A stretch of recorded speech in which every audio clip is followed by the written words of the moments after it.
Hi guys, Mallu എൻ്റർപ്രണറിൻ്റെ പുതിയൊരു എപ്പിസോഡിലേക്ക് എല്ലാവർക്കും സ്വാഗതം. അപ്പോൾ ഇപ്രാവശ്യത്തെ വീഡിയോയിൽ നമ്മൾ ഡിസ്കസ് ചെയ്യാൻ പോകുന്നത് വെർച്വൽ റിയാലിറ്റി അല്ലെങ്കിൽ VR ഗെയിമിങ്ങോ അല്ലെങ്കിൽ VR ബേസ് ചെയ്തിട്ടുള്ളൊരു ആർക്കേഡിനെ പറ്റിയാണ്.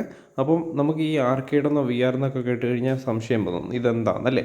അപ്പോൾ വെർച്വൽ റിയാലിറ്റി എന്ന് പറഞ്ഞാൽ ആക്ച്വലി നമ്മുടെ ഈ ഫോണിൽ കൂടെയോ അല്ലെങ്കിൽ നമുക്കറിയാം നമ്മുടെ ഒരു VR ഹെഡ്സെറ്റ് ഉണ്ട്. അപ്പോൾ അതിലൂടെ നമുക്ക് ആ ഒരു ഗെയിമിൽ ഒരു പാർട്ടായിട്ട് അതിനകത്തൊരു പ്ലെയറായിട്ട് തന്നെ നമുക്ക് നമ്മുടെ സറൗണ്ടിങ് മൊത്തം ആ ഒരു ഗെയിമിൻ്റെ ഉള്ളിലോട്ട് പോയിട്ട് ആ ഒരു ഗെയിമിൽ ഹൈലി ഇൻവോൾവ് ആയിട്ട് ആ ഗെയിം നമുക്ക് പ്ലേ ചെയ്യാൻ പറ്റുന്ന ഒരു സിറ്റുവേഷനാണ് VR അല്ലെങ്കിൽ വെർച്വൽ റിയാലിറ്റി എന്ന് പറയുന്നത്. ഗെയിമിൻ്റെ കാര്യത്തിൽ മാത്രമല്ല, ഇപ്പോൾ ഒരു കൺസ്ട്രക്ഷൻ്റെ കേസിലോ അല്ലെങ്കിൽ അതുപോലത്തെ ഗ്രൂപ്പ് മീറ്റിങ്ങിൻ്റെ കേസിലോ അങ്ങനെയുള്ള കാര്യങ്ങളെല്ലാം നമുക്ക് അവിടെ ഒരാളായിട്ട് നമ്മുടെ വീട്ടിൽ തന്നെ ഇരുന്ന്, പക്ഷേ അവിടെ തന്നെ ആ ഒരു കോൺഫറൻസ് ഹാളിൽ ഇരിക്കുന്ന പോലെയോ അല്ലെങ്കിൽ ആ ഒരു ബിൽഡിങ്ങിനകത്ത് ഇരിക്കുന്ന പോലെയോ നമുക്ക് അതിനകത്ത് ഇൻവോൾവ് ആകാൻ പറ്റുന്ന ഒരു ടെക്നോളജിയാണ് VR ഹെഡ്സെറ്റ് അല്ലെങ്കിൽ VR ടെക്നോളജി എന്ന് പറയുന്നത്.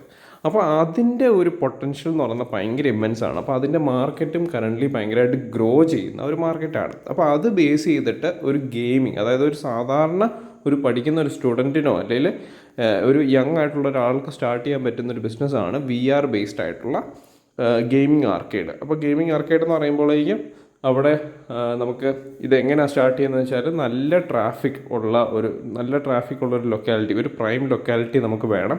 എസ്പെഷ്യലി ഈ സ്കൂൾ ബേസ് ചെയ്തിട്ടോ അല്ലെങ്കിൽ കോളേജ് ബേസ് ചെയ്തിട്ടോ ഉള്ള ഒരു ലൊക്കേഷൻ നമുക്ക് നമ്മുടെ ഒരു സ്റ്റോറോ അല്ലെങ്കിൽ ഓഫീസ് സ്റ്റാർട്ട് ചെയ്യാനായിട്ട് വേണം, ഈ ആർക്കേഡ് സ്റ്റാർട്ട് ചെയ്യാനായിട്ട് വേണം. അപ്പോൾ അവിടെ നമുക്ക് ഈ സ്കൂളിൽ നിന്നുള്ള ആൾക്കാരെയും സ്കൂളിൽ നിന്നുള്ള സ്റ്റുഡൻസിനെയും കോളേജിൽ നിന്നുള്ള സ്റ്റുഡൻസിനെയും അവർക്ക് വന്നു പോകാനായിട്ടുള്ള ഒരു ലൊക്കേഷൻ ആയിരിക്കും അത്. അപ്പോൾ അവിടെ നമുക്ക് VR ആർക്കേഡ് സ്റ്റാർട്ട് ചെയ്യാം. ഓക്കെ, അപ്പോൾ ആ ലൊക്കേഷൻ്റെ കാര്യം നമ്മൾ ഡിസ്കസ് ചെയ്തു. ഇതെങ്ങനെ മാർക്കറ്റ് ചെയ്യും? അപ്പോൾ ഇത് മാർക്കറ്റ് ചെയ്യുന്ന പറയുമ്പോഴേക്കും നമുക്ക് ഗ്രൂപ്പ് ഇവൻറ്റ്സിനോ അല്ലെങ്കിൽ ഇൻഡിവിജ്വൽ ഇവൻറ്റ്സിനൊക്കെ പ്രത്യേകം റേറ്റ്സ് നമ്മൾ കൊടുക്കും. അപ്പോൾ ഗ്രൂപ്പായിട്ടാണ് ആൾക്കാർ വരുന്നെങ്കിൽ ഒരു പ്രത്യേകതര ഓഫർ കൊടുക്കും. ഇപ്പോൾ അതുപോലെ തന്നെ നമുക്ക് ഗെയിമിംഗ് മാത്രം ഫോക്കസ് ചെയ്യേണ്ട, അതുപോലെ തന്നെ ഇപ്പോൾ ആർക്കിടെക്ചറൽ ഫേംസ് ഉണ്ട്. അപ്പോൾ അവർക്ക് അവരുടെ ഒരു ആർക്കിടെക്ചറൽ പ്രോജക്റ്റ് ഇപ്പം ക്ലയൻറ്റിനെ കാണിക്കണമെങ്കിൽ VR ടെക്നോളജി യൂസ് ചെയ്യും.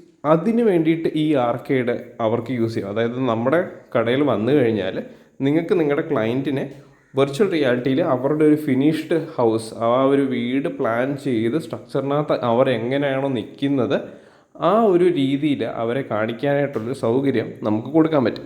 അപ്പോൾ അതിന് എക്സ്ട്രാ പേയ്മെൻറ്റ് നമുക്ക് വാങ്ങിക്കാം.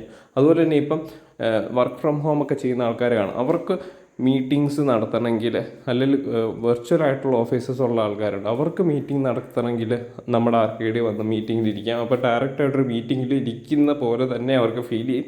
അപ്പോൾ അങ്ങനൊരു സിറ്റുവേഷനോട് നമുക്ക് കൊണ്ടുവരാൻ പറ്റും. പിന്നെ അതുപോലെ തന്നെ ഈ ഒരു സ്റ്റോറിൽ എന്തൊക്കെ വേണം? സ്റ്റോറിൽ അത്യാവശ്യം നല്ലൊരു ടീം തന്നെ വേണം ഈ സാധനങ്ങളെല്ലാം മെയിൻറ്റെയിൻ ചെയ്യാൻ. അങ്ങനെയുള്ള കാര്യങ്ങൾ ഇപ്പം ആവശ്യത്തിന് ആൾക്കാർ കൂടുതലാകുമ്പോഴേക്കും അവരെ അറേഞ്ച് ചെയ്യാൻ, പിന്നെ ട്രാഫിക് കൺട്രോൾ ചെയ്യാനായിട്ട് ഉള്ള ആവശ്യം ഇതിന് വേണം.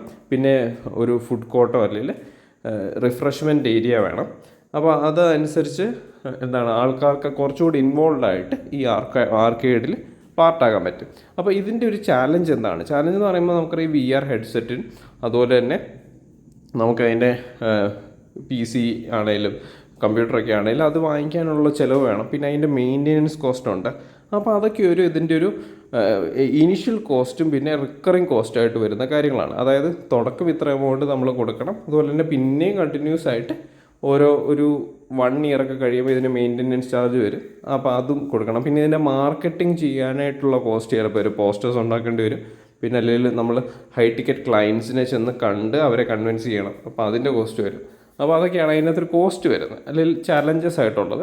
പക്ഷേ വൺസ് ഒരു ബ്രാൻഡ് ആയി കഴിഞ്ഞാൽ നല്ല രീതിയിൽ ഏകദേശം ഒരു പെർ മന്ത് 1 lakhൻ്റെ അടുത്തൊക്കെ നമുക്ക് ഏൺ ചെയ്യാൻ പറ്റുന്ന ഒരു ബിസിനസ് പൊട്ടൻഷ്യൽ ഉള്ളൊരു ബിസിനസ്സാണിത്.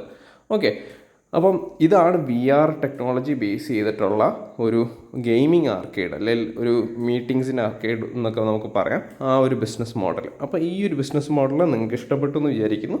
ഇനി ഇതുപോലുള്ള ബിസിനസ് മോഡലുമായിട്ട് നമുക്ക് അടുത്ത ദിവസം കാണാം. നന്ദി, നമസ്കാരം.